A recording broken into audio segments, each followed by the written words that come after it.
This is not your average compressor. With the BC1, Caveman has released the first master compressor that's specifically designed for bass, that's supposed to sit at the end of your pedal chain behind a high quality preamp or anything really that has a DI out. Let's take it for a ride!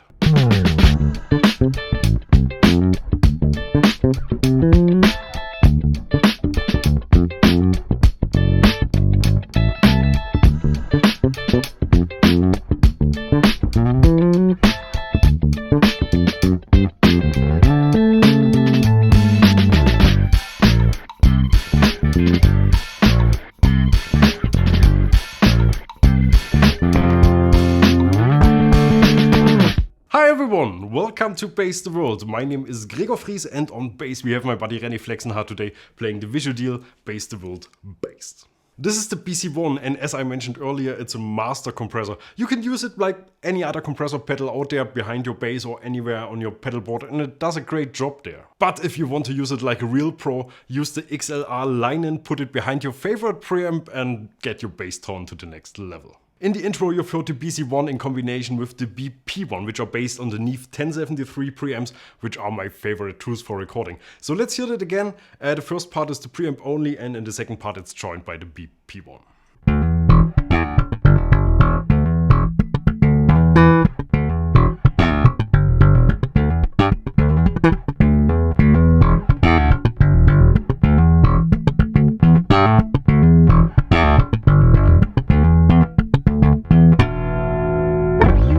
Of course, it would be a bit boring using the setup over and over again in this video. So instead of hearing this with a bunch of different basses, let's instead combine the setup with a bunch of different preamps and always using their DI outs to go into the BC1. Let's try the Origin Bassrig 64 black panel, which is analog and simulates a vintage Fender Bassman tube amp.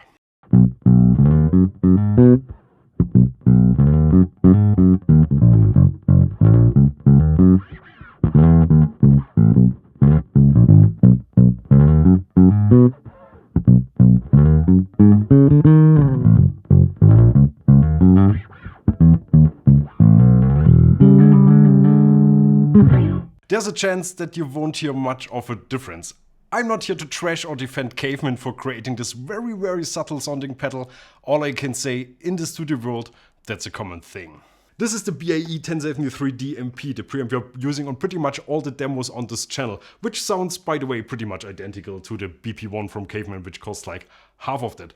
I love this preamp, I had it for 5 or 6 years at this point and I wouldn't want to record without it. But if you blindfolded me and made me A/B this against the direct in of my interface, I can guarantee you I won't be able to tell which one is the preamp. In the studio, many expensive high-end devices like this keep your signal very clean and direct. Often the only way to even hear they're doing something at all is taking them out of your signal chain, which usually makes you miss them immediately without really being able to tell how they even affect change in your sound. I can see a flood of comments coming in after the segment, so let me put my sassy respond gloves on.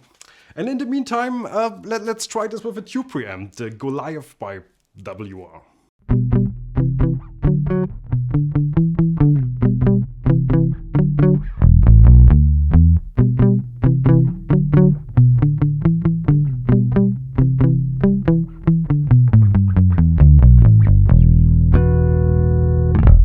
And now let's have a quick run through the controls. On the left, we have threshold, which adjusts the intensity of the compressor. Attack controls how fast it kicks in, release controls at what point your bass goes back to normal. Level should be self-explanatory and boost on the right is for the foot switch underneath that allows you to boost your signal for solo moments or these type of things. Nice and easy and I love these chicken head knobs. And now let's hear it in combination with another preamp, the Revolt bass from Two Notes.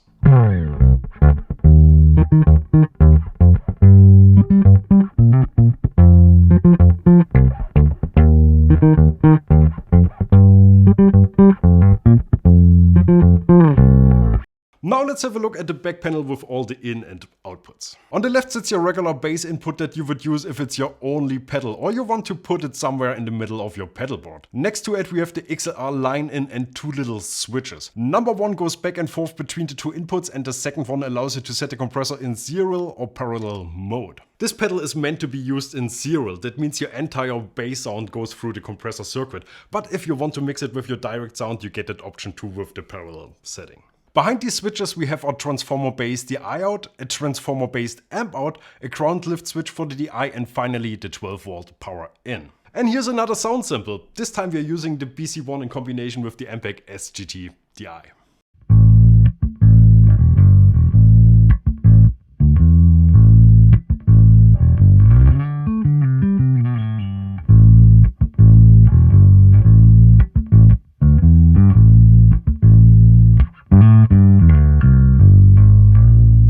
The BC1, it sounds great and the specs list reads like a dream considering this is a pedal. The build quality is awesome and I generally love everything Caveman is doing. They're from Denmark.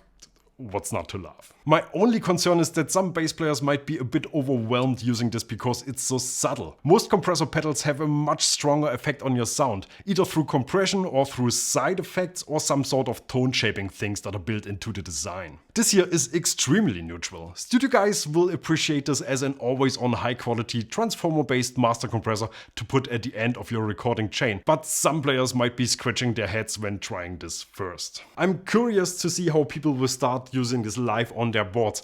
If you already happen to have one, please share your thoughts with us in the comments below. I just got an email from Steen, the guy behind Caveman, and he writes, one thing that's a little difficult to show on a sound clip is what the BC1 does to your playing. It makes it so much easier to execute your playing both live and in the studio.